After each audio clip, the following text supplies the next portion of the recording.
నీ దగ్గర ఒక నిమిషం టైం ఉంటే ఈ వీడియోని పూర్తిగా చూడు. ఒక అమ్మాయిని లైంగికంగా వేధించడం, ఈ మధ్యన ఇది మనం చాలా బాగా వింటున్నాం దీన్ని. నాకు తెలిసిన ఒక అమ్మాయికి ఈ విషయం జరిగింది. ఆ అమ్మాయి చదువు కోసమని వాళ్ళ బాబాయ్ ఇంటికి వెళ్తే సొంత కూతురిని కూడా చూడకుండా సంవత్సరం రోజు లైంగికంగా వేధించాడు ఆ అమ్మాయిని.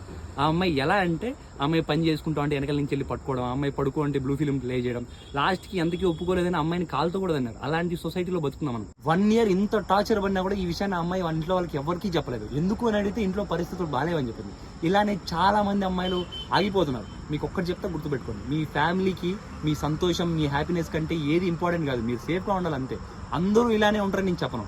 కొంతమంది చెత్తనాగులు, కొంతమంది మనలోనే ఇలానే ఉంటారు. మీరు జాగ్రత్తగా ఉండాలి, భయపడకండి. ధైర్యంగా మీ సిచ్యువేషన్ ని మీ పేరెంట్స్ కి చెప్పండి, వాళ్ళు అర్థం చేసుకుంటారు.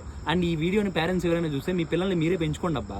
అండ్ మీ కూతుర్లు కానీ ఉంటే వాళ్ళకి వెళ్ళి అడగండి, సిచ్యువేషన్ ఎలా ఉంది, బాగుండారా లేదా, సేఫ్ గా ఉండారా లేదా అని. ఎందుకంటే అల్టిమేట్ గా వాళ్ళ సంతోషమే కదా మనకు కావాల్సింది. బయట పరిస్థితులు చాలా దరిద్రంగా ఉన్నాయి. మన అమ్మాయిలు మనమే కాపాడుకోవాలి.